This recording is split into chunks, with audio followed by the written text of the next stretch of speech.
ഇത് വയനാട് ജില്ലയിലെ മരക്കടവ് എന്ന സ്ഥലമാണ്. മരക്കടവ് അതായത് കർണാടക സ്റ്റേറ്റുമായി ബോർഡർ പങ്കിടുന്ന വയനാട് ജില്ലയിലെ ഒരു പ്രദേശമാണ്. ഇതിൻ്റെ തൊട്ട് ചേർന്നൊഴുകുന്നത് കബനി പുഴയാണ്. കബനി പുഴ അക്കരെ കടന്നു കഴിഞ്ഞാൽ കർണാടകയായി. ഒരുപാട് ആളുകളാണ് ഈ മരക്കടവ് എന്ന ഭാഗത്ത് ദിവസം പ്രതി എത്തുന്നത്. ഒന്നാമത് അത് നല്ല ഒരു അന്തരീക്ഷമാണ്, വളരെ തണുപ്പുള്ള ഒരു കൂൾ ക്ലൈമറ്റ്, എ സിയിൽ നിൽക്കുന്ന പോലെ തോന്നും. പിന്നെ അതുമാത്രമല്ല, 10 രൂപ കൊടുത്തു കഴിഞ്ഞാൽ നമുക്ക് പുഴയ്ക്ക് അക്കരെ അവർ കൊണ്ടേയാക്കും. അതേ 10 രൂപയ്ക്ക് തന്നെ തിരിച്ചും ഇങ്ങോട്ട് കൊണ്ടേയാക്കും.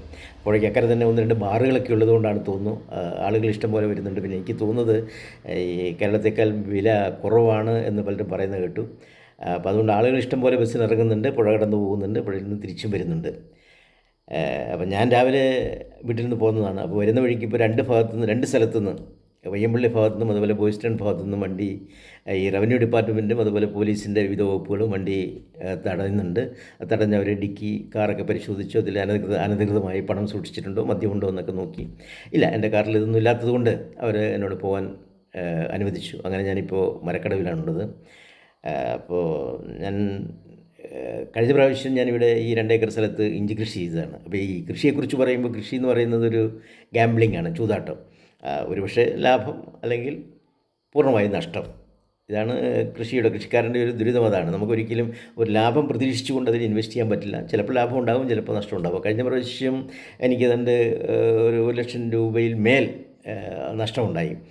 അത് എനിക്ക് മാത്രമല്ല, വയനാട് ജില്ലയിലെ മിക്ക കൃഷിക്കാർക്കും ഈ നഷ്ടം ഉണ്ടായിട്ടുണ്ട്. കാരണം അത് നമുക്ക് ആദ്യം തുടക്കത്തിൽ കൺട്രോൾ ചെയ്യാൻ പറ്റാത്ത രൂപത്തിലുള്ള കുമിൾബാധ വന്ന് 1-2 മരുന്നുകളൊക്കെ ഉപയോഗിച്ചതിന് ശേഷമാണ് നമുക്കത് കൺട്രോൾ ചെയ്യാൻ കഴിഞ്ഞത്.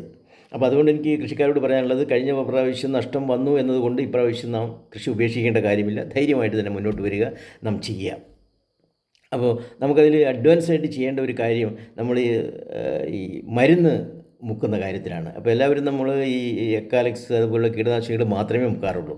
അപ്പോൾ ഇത്തവണ നമ്മൾ ചെയ്യേണ്ടത്, മുൻ വർഷത്തെ അനുഭവം വെച്ച് കുമിൾനാശിനി നിർബന്ധമായിട്ട് നമുക്കിരിക്കണം. അപ്പോൾ കുമിൾനാശിനി ഏറ്റവും സ്യൂട്ടായ ഒരു കുമിൾനാശിനി എന്ന് പറയുന്നത് കാർബൻഡേസിയം അല്ലെങ്കിൽ ബാവസ്റ്റിൻ.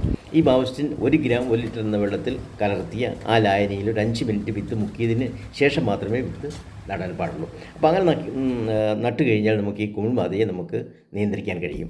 രണ്ടാമതൊരു കാര്യം ശ്രദ്ധിക്കേണ്ടത്, വിത്ത് നട്ടതിന് ശേഷം ആ 1 മാസത്തിനുള്ളിൽ തുടർച്ചയായി മഴ പെയ്യുക, 2-3 ദിവസം അടുപ്പിച്ച് മഴ പെയ്യുക, മണിക്കൂറുകളിൽ നീണ്ടു നിൽക്കുന്ന മഴ. അങ്ങനെ മഴ പെയ്യുന്നുണ്ടെങ്കിൽ നാം ഒരു കാര്യം ശ്രദ്ധിക്കണം, ആ മഴ നിന്ന ഉടനെ തന്നെ നാം മരുന്ന് ഉപയോഗിക്കണം. കാരണം രോഗലക്ഷണം കണ്ടാലും കണ്ടില്ലെങ്കിലും തീർച്ചയായും നാം മരുന്ന് ഉപയോഗിക്കണം. കാരണം ഈ ഈർപ്പം കടുത്ത തോതിലുണ്ടാകുമ്പോൾ അവിടെ കുമിൾബാധ നിർബന്ധമായും കുമിൾബാധ ഉണ്ടാകും. അതിനുവേണ്ടി നമുക്ക് ഉപയോഗിക്കാൻ കഴിയുന്ന ഏറ്റവും വില കുറഞ്ഞത്, അഡ്വാൻസ് ആയിട്ട് ചെയ്യുന്നതാണ് കോപ്രോക്സിക്ലോറൈഡ് എന്ന് പറയുന്ന കുമിൾനാശിനി. ഒരു 4 ഗ്രാം 1 ലിറ്റർ എന്ന തോതിൽ വെള്ളത്തിൽ കലർത്തി എല്ലാ ഇഞ്ചിത്തറകളിലും അങ്ങ് ട്രെഞ്ച് ചെയ്ത് കൊടുത്തേക്കുക, അതിൽ കുതിർത്തി കൊടുത്തേക്കുക. ഇത് നമ്മൾ അഡ്വാൻസ് ആയിട്ട് ചെയ്തേക്കുക. ഇത് കുമിൾബാധയുടെ ലക്ഷണം കണ്ടാലും കണ്ടില്ലെങ്കിലും. അതിനുശേഷം വീണ്ടും 1 മാസം കഴിയുമ്പോൾ നമുക്ക് ചെയ്യാൻ കഴിയുന്നത് സാഫ് എന്ന് പറയുന്ന SAFF സാഫ് എന്ന് പറയുന്ന ഒരു കുമിൾനാശിനിയാണ്. അത് 4 ഗ്രാം അല്ലെങ്കിൽ 3 ഗ്രാം 3-4 ഗ്രാം അത് നമ്മൾ 1 ലിറ്റർ വെള്ളത്തിൽ കലക്കി എല്ലാ ഇലകളിലും 1 മാസം കഴിയുമ്പോൾ അത് സ്പ്രേ ചെയ്യാം. പിന്നീട് നമുക്ക് എവിടെയെങ്കിലും രോഗലക്ഷണം കാണുന്നുണ്ടെങ്കിൽ മാത്രം, ഇനി കാണുന്നുണ്ടെങ്കിൽ ചെയ്യേണ്ടത്, മൂന്നാമത് നമ്മൾ ചെയ്യേണ്ടത് പ്രോപ്പിക്കോനാസോൾ അല്ലെങ്കിൽ ടിൽറ്റ് എന്ന് പറയുന്ന കുമിൾനാശിനിയാണ്.